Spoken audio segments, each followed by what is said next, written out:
Oke guys, kembali lagi di Screen 23. Kali ini aku kedatangan blower Sugon 858D.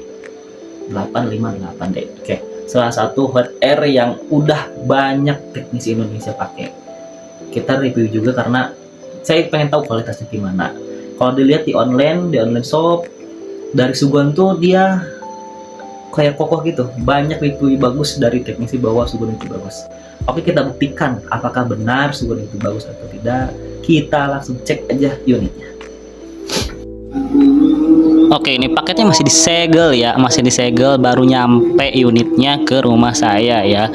Oke, kita bongkar aja ini langsung si Sugon 858D-nya. Ini bos sellernya ini lumayan packingnya rapi banget ya, ketutup banget semuanya, jadi mereknya nggak kelihatan. Dan ini packing dari pabrikannya kita lihat, oh lumayan ya, ini packingnya lumayan aman banget. Di sini kan ada spon di atas, styrofoamnya di atas sama bawah. Nah ini ada manual booknya, kita simpan dulu manual booknya, kita langsung angkat styrofoamnya dan kita lihat dalemannya ya guys ya. Kita angkat dulu. Nah ini di dalamnya si Sugonya itu masih diplastikin ya, ini bener-bener baru, belum saya unboxing. Ini langsung dari kardusnya, karena sekalian biar kalau ada apa-apa bisa diripan ya, bisa diganti baru. Oke, di sini kelengkapannya ada Sugonnya. Ini lumayan berat ya, ini membuat Sugonnya. Terus di dalamnya itu ada gagang blowernya. Nah ini lumayan ya, gagang blowernya juga nggak ringkih gitu dari bahan-bahannya. Dan ini juga moncongnya ya guys ya, dikasih 4 biji itu moncongnya. Nah ini kelengkapannya, blower Sugonnya, gagang blower, terus sama moncongnya. Nah ini kita buka dan ini bener-bener metal ya. Buat packagingnya ini tuh casingnya full metal ya di sini. Bisa didengar sendiri. Tapi untuk list-listnya itu, list duruk baut yang di pinggirnya itu semuanya pakai plastik ya. Nah ini lumayan ya, berat ini blower. Buat blower di harga segitu ini lumayan worth it lah, karena berat juga. Oke, kita langsung aja skip videonya, kita langsung rakit. Di sini kita coba colokin dulu blowernya, kita coba tes nyala tanpa menggunakan gagang ya. Di sini panelnya menandakan error karena gagangnya belum dipasang, berarti ini bagus, sensornya kebaca ya guys ya. Terus di sampingnya juga si kipasnya itu nggak kedetek. Kalau misalnya diisi airnya itu harusnya kedetek, kalau misalnya si gagangnya itu kecolok. Oke, sekarang udah kita coba tes tanpa gagang. Sekarang kita coba pasang gagangnya ya guys ya.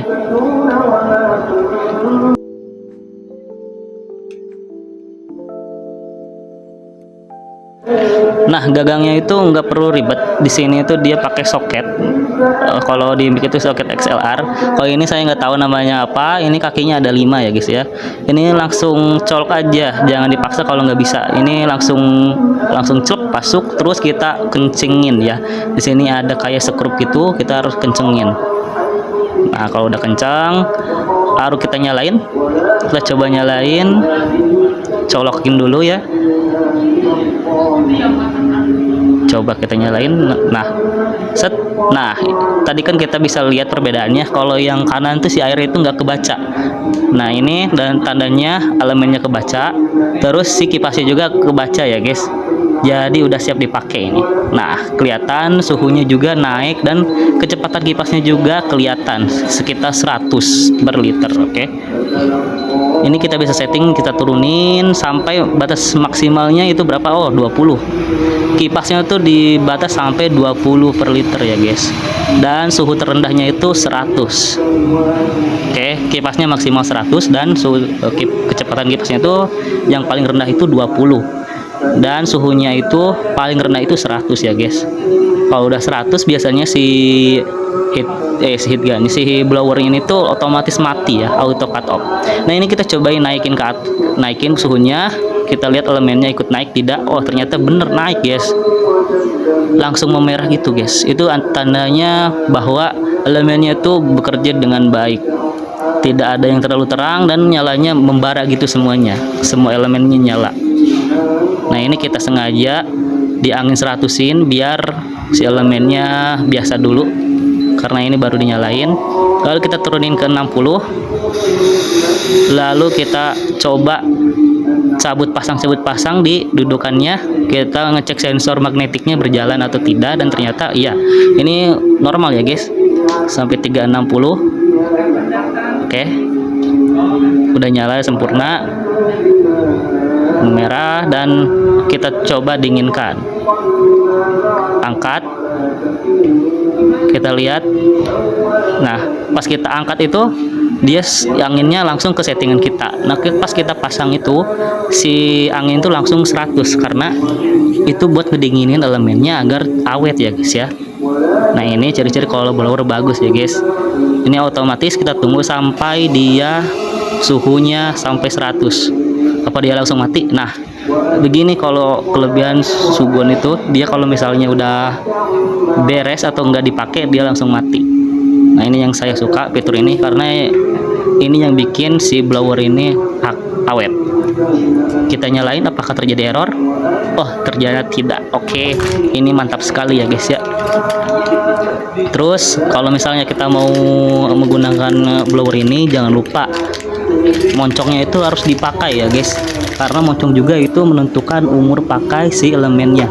Karena kalau misalnya kita nggak pakai moncong, itu umur elemennya itu juga rada minim ya, turun gitu, jadi singkat umur elemennya. Oke, kita pasangkan dulu. Matiin dulu, panas panas. Kita matiin dulu. Tunggu dulu sampai suhunya 0, sampai mati ya. Oke, kita matikan biar gak nyala. Lalu kita pasangkan moncongnya. Itu masangnya gampang ya guys. Kita tinggal ada titik itu, ikutin ada sedikit coakan, turun lalu putar. Nah, ini udah kenceng banget ya guys, susah untuk dilepas. Ini kenceng ya, dijamin ini kenceng banget. Oke, kita nyalain. Saat kita nyalain nggak ada error, dan suhunya naik perlahan, dan anginnya juga nggak error guys. Anginnya stabil ya guys kalau ini. Oke, kita tunggu sampai naik ke 360. Kita tunggu dan membara. Oke, ini sudah oke ya guys. Oke, lalu kita coba ke PCB HP ya. Kita coba untuk angkat-angkat IC. Nggak asik kalau misalnya review blower kalau misalnya nggak digunain buat ngangkat IC di HP. Nah, di sini kita panasin dulu sampai suhunya maksimal. Tapi alangkah baiknya kita gunakan timer ya. Timer berapa detik dia bisa sampai si IC-nya itu bisa terangkat oleh blower ini ya guys ya. Kita plugin dulu si IC kecil ini mau diangkat. Kita coba dulu. Oke, ini blowernya udah siap. Kita ambil dulu HP-nya ya guys ya, bisa dilihat. Kita gunakan timer di sini ya, berapa detik dia bisa sampai si IC-nya itu panas dan bisa langsung diangkat. Nah, kita pakai timer. Kita siapkan dulu.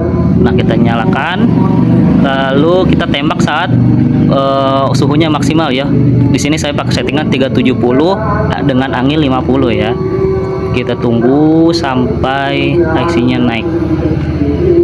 Coba perhatikan udah berapa detik dia IC-nya naik. Lepas.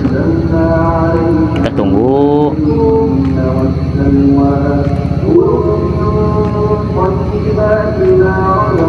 Oh, sekitar 32 detik ya guys ya. Ini IC-nya langsung terangkat ya. Terangkatnya itu langsung smooth, langsung si kaki timah di bawahnya itu langsung keangkat ya. Oke, kita coba ke IC yang lebih besar ya guys ya. Kita coba. Nah, ini kita mau ngangkat IC yang hitam ini, yang sebelah ini. Ini IC power ya itu. Kita setting dulu bentar. Kita setting dulu timernya. Kita mulai dari 0. Oke. Kita mulai dari 0. Lalu kita mulai dari nol saat si blowernya itu di suhu 70 dan angin 50 ya guys ya. Kita hitung berapa detik ya, kita goyang-goyang blowernya. Oh iya guys, kalau misalnya awal-awal itu suka ada bau-bau elemen dulu ya, bau kayak wafer kebakar gitu, itu aman ya, jangan panik kalau misalnya ada bau-bau gitu. Oh, sekitar 27 detik guys, itu lumayan cepet guys untuk ngangkat IC power ya guys ya, lumayan ya. Oke, gitu. Dan saat ngangkatnya juga itu bersih guys ya, si timah-timahnya itu nggak acak-acakan ya. Oke guys, sekian review dari kita, semoga bermanfaat. Kalau misalnya worth it atau enggak, ini sesuai budget lagi ya guys ya, karena harganya itu yang relatif murah dan kualitasnya lumayan bagus. Kalau misalnya teman-teman misalnya mau beli dengan budget yang terbatas, bisa direkomendasikan Sugon ini ya guys ya, 858D ini, karena kualitasnya bagus dan elemennya bagus dan anginnya stabil. Sekian dari saya, assalamualaikum warahmatullahi wabarakatuh.